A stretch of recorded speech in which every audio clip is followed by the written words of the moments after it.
we'll still stay with the policy rate because barely 24 hours since it was increased to 17%, business owners, especially budding entrepreneurs, are anxious about its effects on the access to cheap loans. We know that the Bank of Ghana has justified the increase, citing the city's free fall and the rise in inflation. But how can young startups navigate this monetary intervention? Sheriff Gali is CEO of the Chamber of Entrepreneurs, and he joins me on this. Sheriff, grateful that I could be with us. First of all, tell us the Chamber's official response to the new policy rate of 17%.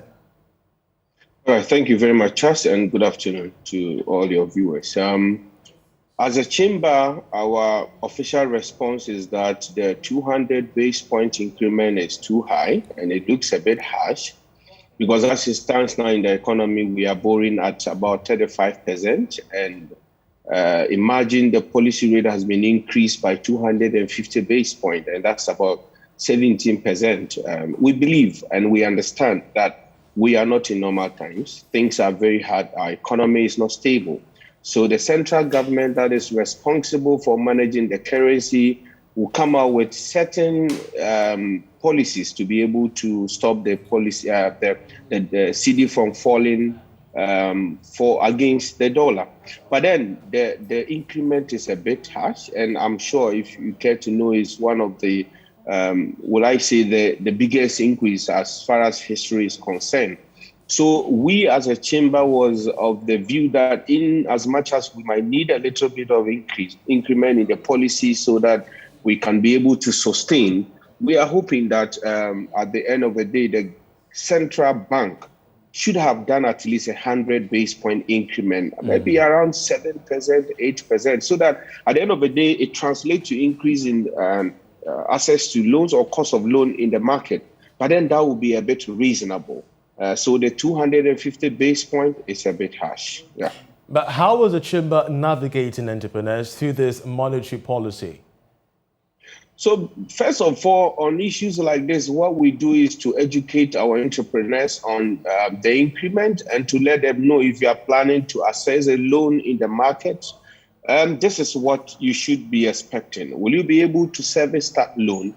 And then you are advised, you are guided before you can go in for those loans. But as it stands now, I am afraid to tell you that it will be very difficult for a lot of entrepreneurs, especially the startups and those are even the growth stage, to be able to go in for this because within where we are, look at our neighbors. Ghana has been the highest with respect to cost of borrowing. And now we have an increment of 17% to the policy rate.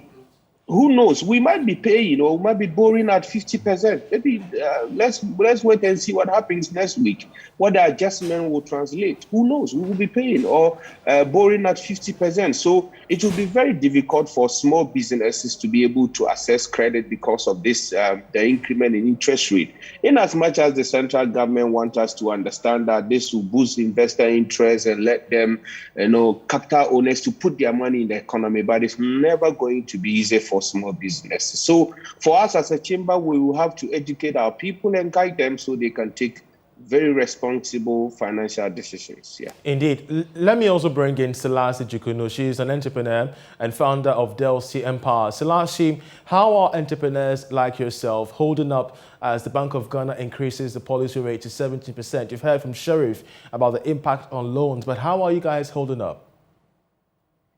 Good afternoon to your listeners, and pleasure to be here. Honestly, the news came to us as a deep cut because I don't know personally how we're going to manage that difficult stuff, because you know that increase in the policy rate just means that we're going to be having more expensive loans. There's going to be a slower business growth for small businesses like myself and others. And obviously that's going to be affecting our cash flows. We'll be having diminishing cash flows. Our profits are also going to be diminishing. So I really do not know how we're going to be able to survive this, because then it will be very difficult for us to access loans. Even as it is now, startups are unable to access financing, are unable to access credit because of the high interest rates. And so this increase in policy rates is just going to kick us out of the whole credit assessment or being able to access credit. For me, as a small business, the first thing that will come to mind will be to cut costs, because going to the banks is not going to be an option for me as a small business owner, because obviously I cannot afford the credits. And so the first thing for me will be to see how best I can cut on cost, especially operation cost or production costs in other cases. And then obviously to increase prices. I don't know how we're going to be able to survive in the business if we don't increase our prices and definitely it's really going to impact on the very people that you employ at your enterprise. But also, I'm quite curious to understand the alternatives of sourcing credits. I mean, what kind of alternatives are you exploring, especially when you're making me understand once again that you cannot afford bank loans? Well, at this point, I might have to be looking out for grants, or I might have to be looking out for small soft loans from friends and family, or from a social group or something, or a savings and loan, because obviously credit is not going to be an option for me.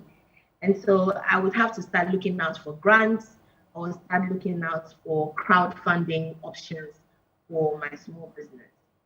That's quite an innovative, alternative, if you ask me. But let me bring you in once again, Sheriff. Economists have commended the central bank for this brave monetary policy decision. In fact, they're stating that even though it's going to be having a toll on entrepreneurs, like you've rightly stated, inflationary pressures and that of the city's depreciation will be dealt with. Speaking from your perspective as a leader in the, entrepreneurship community, how do you respond to most of these economists? Right. So, Charles, this is where it boils down to the fact that what do we really want to achieve? Yes, there is a need for us to stabilize our cedi is very important so that it doesn't continue falling as it's doing against the major trading currency dollar.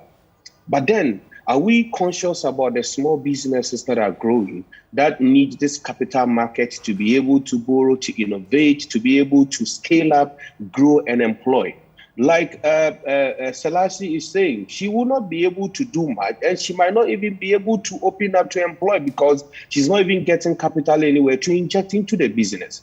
So you see, in as much as central bank is trying all they can to be able to stabilize or make the capital market interesting so that the fixed income, especially fixed income market, where investors will keep their money in the country and invest, indirectly pushing more cedi into the economy to stabilize against the dollar. It's a good idea.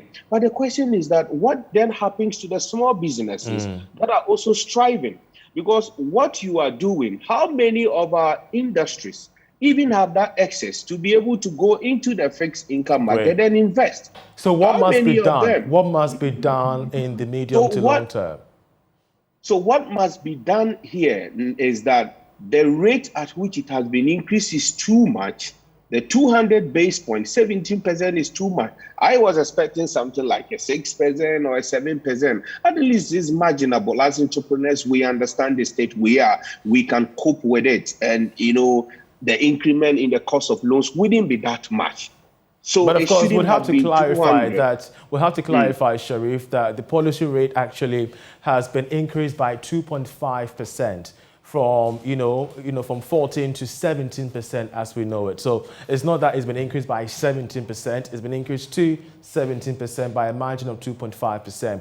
But I do understand and feel your pain, especially when you've rightly stated the impact it's going to have on entrepreneurs moving forward. We'll see how that plays out, and of course we shall keep falling back on you for some analysis on this development. But Sheriff Galif, we're grateful for your time. He's the CEO of the Chamber of Entrepreneurs.